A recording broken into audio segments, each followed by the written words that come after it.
Hi folks, do you like my nice warm fire crackling away? Cat sitting on the armchair, I'm having to stand up. I thought I'd just set the atmosphere for a Sunday chat, a Sunday Wargames chat. This year marks, possibly, sort of, my 50th year in Wargaming, more or less. It was sometime around 1970, 1971-ish. I didn't write it down in my diary. I didn't write down started Wargaming today. No, so that's that's all I recall. I remember it was very early 1970s when I started. My starting was with American Civil War and World War II. The American Civil War obviously came from Airfix. Nice plastic 20mm or 1/76 scale, I should say, probably.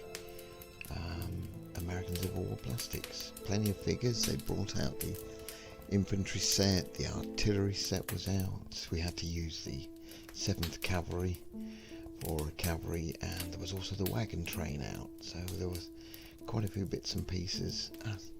I think I bought a wagon train for some wagons. Obviously I bought a lot of cavalry, and lots and lots of boxes of infantry were purchased. And of course plenty of artillery to go with it all. On the World War II side, obviously it was Airfix again. Strange that, isn't it? The soft plastic, I seem to recall having lots of the American trucks with the lift-off tarp at the back. That they were useful. I don't remember having any of the Shermans. I must have possibly had the Tiger or the Panthers that the soft plastics were produced by Airfix, but mainly it would have been obviously plastic kits glued together, so it'd be one of this and one of that, and obviously again packs of either the British infantry, or I remember lots of British paras and the British commandos, because I liked the little canoe, and the ammunition, the drop tanks that you got with the parachute set. They were very good. Americans troops, and obviously plenty of Germans. I think we even used Afrika Korps because we didn't know any better in those days. Again, made the whole thing work, I suppose, and it was okay. And of course, in the early days, nothing was painted. You might have painted the odd World War II vehicle, but the American Civil War, nothing was painted. So you had the sort of the red wagons. I think it was dark blue was the cavalry. Was it in grey for the infantry? Might have been grey and blue for the infantry. And the wagon train set could have been cream coloured. The artillery red. But anyway, it didn't really matter. It was just a game. Cobble together and start playing games. Then the next sort of leap I remember was into painting these figures, learning how to paint figures. Never painted before. And obviously with Airfix being soft plastic figures, you had to wash them, but I didn't know anything about washing in soapy water, so I just put paint on, and then we'd play a game and all the paint would fall off. And then the next week you'd have to paint them all again, and the paint would fall off, and this just kept going on. I remember using spray varnish and spraying my figures in Humbrol matte varnish, and because they all turned white, lovely. So I had to scrape them all off and paint them again. Yeah, I remember that well. Those are the days of repainting figures every week or whenever they got so bad. Namely the heads, where you would hold them, and the rifles being flexible, or the muskets, the paint would fall off. Yeah, fun days, eh?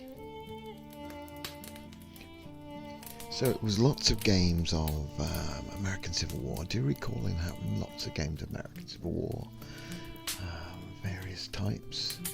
I remember we fought a bridge battle 3 weeks running because, you know, it didn't work. So someone said, "Oh, I think I know how to do it." So the next week we'd all get together and we had a game, and it didn't work. And then the next week So 3 weeks running. I think that's the only time I've ever had the same game 3 times. And of course the side that was attacking never did take the bridge. Again, I can't even remember who it was, but it was fun times. Got together, having a drink, cup of tea, and playing soldiers. I don't remember much about the World War II skirmishing, but I remember we were playing that. A friend had some 25mm Napoleonic, so we'd have the odd game of that, but that was very, very complicated for most of us, and he only had a few figures, but that was baptism of fire into playing Napoleonics. What else did we do?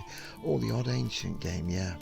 Somebody had some minifigs, 15mm Romans and some 15mm Macedonian pikes, so we would play games occasionally of those every now and again, and that would have been, I don't know, probably 4th edition, 5th edition WRG. That's where I first learned my WRG.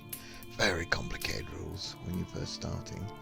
No idea what we were doing, or I didn't have an idea, but it was fun. It was playing with soldiers, and that's what it was mainly about, playing with little soldiers, not having grown up, remaining a child.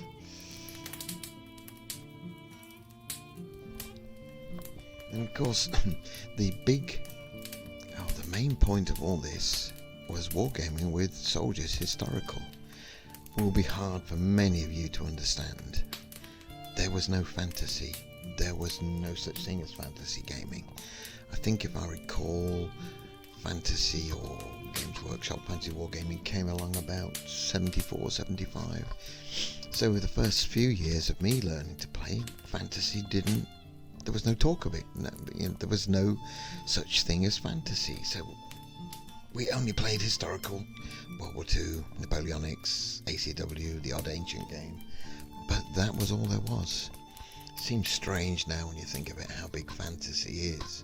But it came from nowhere.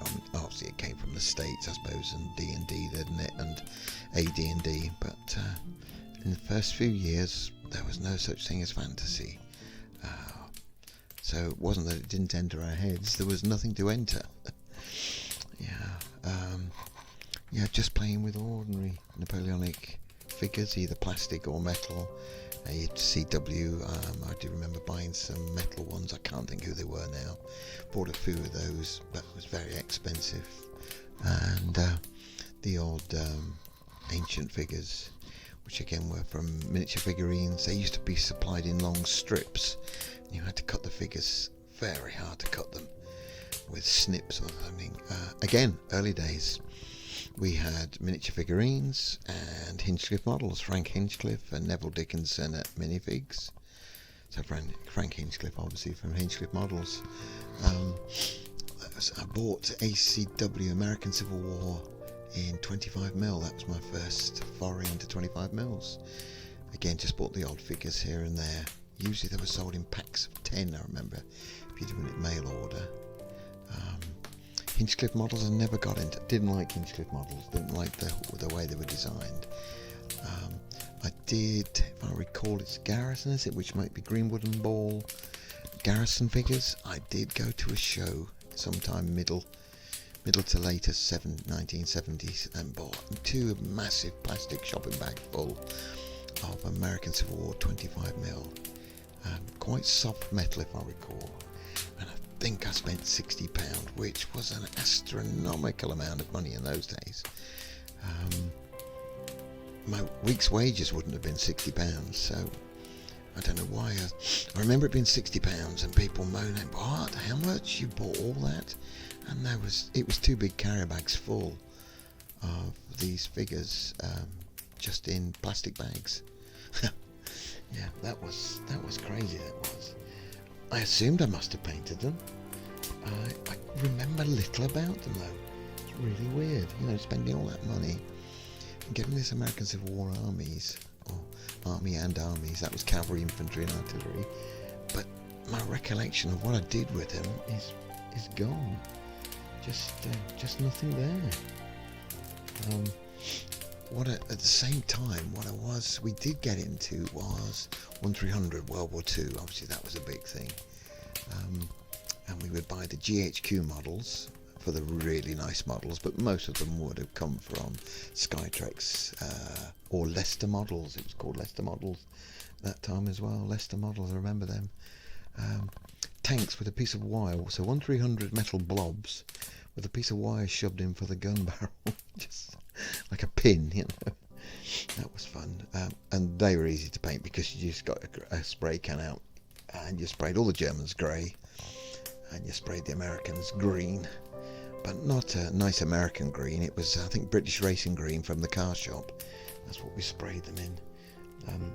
One of the lads used to bring his to the Wargames club in a plastic bag, a shopping bag, and he would just tip them all out on the table and then try to work out which turret went on which tank, etc, etc. That was a funny time. But and I think again that would have been WRG again. I think 1925 to 1950 rules, if I remember. WRG, lots of games of that as well. Towards the end of the 70s, that's where we played lots of games of that. And then I remember getting a friend. I discovered somebody who would paint figures. I was obviously earning better wages, a bit more money, and found someone who would paint figures up. And he painted some ACW for me. I can't remember how many and what they were, but I remember they were miniature figurines, 25mm, not the Garrison figures, so I must have painted those. But I think we sort of end out the 1970s then. It's my little ramble of me moving to 25mm. I think we'd stopped playing 15mm ACW by then, and we must have been playing 25mm, but not much. It was more World War II, and obviously the Ancients were coming on stream. I would have got my first Ancient army, which I think was something like an Ancient British or that sort of thing, an army. I remember getting those. That was my first foray, so I think we top out the 70s. No more plastics, so we've got 25mm ACW, we've got 1300 World War II. They were playing the odd Ancient game, but starting to play more Ancients, and Wargaming was building. We were doing a lot more conventions we were going to, all over the country. Obviously not as traders, just as punters. Nottingham, Sheffield, the Midlands. I just remember went down to London for a show, somewhere south of London, to play a game. So that's what we were doing towards the end of the 70s. Sort of 3 or 4 of us were involved. Some were just happy to turn up and have a game and that was it, but there were some of us who were getting sort of serious, thinking, oh, wargaming competitions, this is obviously how you play war games.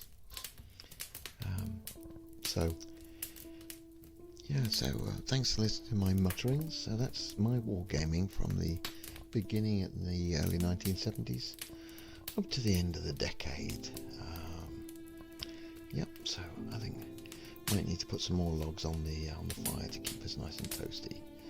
But anyway, thanks for listening, and bye for now.